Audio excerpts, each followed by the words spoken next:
You might think that wearing a mask or a hood is enough to stay anonymous in 2026. You would be wrong.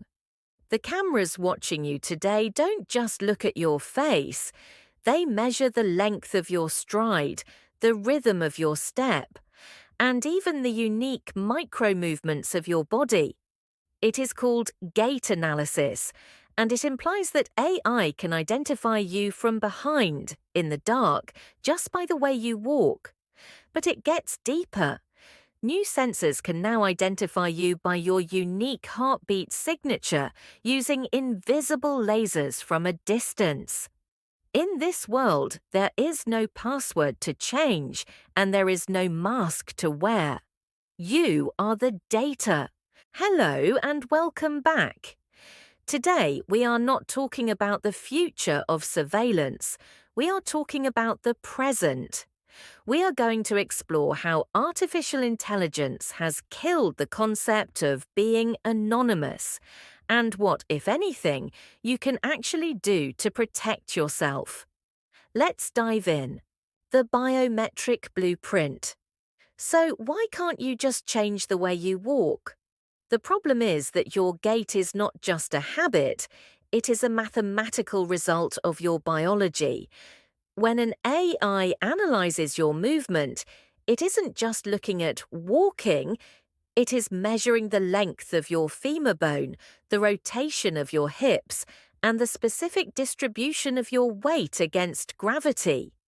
Even low-resolution footage, or a dark silhouette, is enough for the algorithm to extract this data. Even if you put a pebble in your shoe or try to fake a limp, the system sees through it.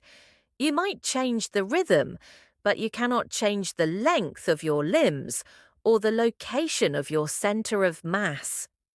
The machine creates a 3D skeleton of you in real time, stripping away your clothes and your acting skills, leaving only the raw biometric data. Once this kinematic signature is logged, the AI can re-identify you across thousands of different cameras in a city, tracking your entire journey without ever needing to see your face. And then there is the Jetson technology, a laser developed by the Pentagon. It uses something called laser vibrometry. This invisible beam can detect the microscopic vibrations on the surface of your shirt caused by your heart-pumping blood. It works from over 200 meters away. Unlike facial recognition, which fails if you turn your head or wear a mask, your heartbeat is omnidirectional. Since your heart has a unique rhythm based on the size and shape of your valves, this creates a cardiac signature that is as unique as a fingerprint. In this new reality, you don't need to give consent to be scanned. Being alive in public is the consent. The data mosaic. Now, you might be thinking, I am a law-abiding citizen, so why should I care if a computer knows how I walk? That is a dangerous question. The danger isn't in any single piece of data, it is in the aggregation. When AI combines your gait, your location history, and your purchase data, it stops identifying you and starts predicting your future. Imagine a system that notices a slight change in your walking speed. It correlates that with your recent grocery purchases of painkillers and your late-night search history for back pain. Before you have even booked a doctor's appointment, the algorithm knows you are injured. In a privatized world, your insurance premiums could quietly go up the next morning. In a surveillance state, your reliability score could quietly go down. This is called constructing a data mosaic. Companies and governments don't need to bug your phone anymore because your physical behavior tells them everything they need to know. We are moving from a world of reactive surveillance, where they look for a criminal after a crime, to predictive policing, where the AI flags you as a risk because your movement patterns match the statistical profile of someone who might cause trouble. You are being judged by a black box that you cannot appeal to based on correlations you cannot see. The marketplace of you. The most terrifying part of this global panopticon is not that it exists, but that it is for sale. We often fear the Big Brother scenario, a totalitarian government watching our every move. But the reality is actually more like 1,000 little brothers, all competing to sell your location data to the highest bidder. This is the era of surveillance capitalism. Much of the data used to train these gait analysis and behavioral models doesn't come from secret spy satellites. It comes from the device right there in your pocket. When you download a free weather app or a simple game, you blindly click "I agree" on a 50-page privacy policy. Hidden in that text is often the permission to access your gyroscope and accelerometer. These sensors track the exact tilt, swing, and rhythm of your phone as you walk. Researchers have proven that this motion data alone is enough to uniquely identify you with 90% accuracy. Once this is sold to a data broker and matched with a street camera, your digital identity and your physical body are permanently linked. Retailers want to know how long you hover in front of a specific shelf.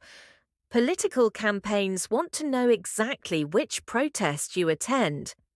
In this vast, invisible marketplace, you are not the customer, and you are certainly not the user.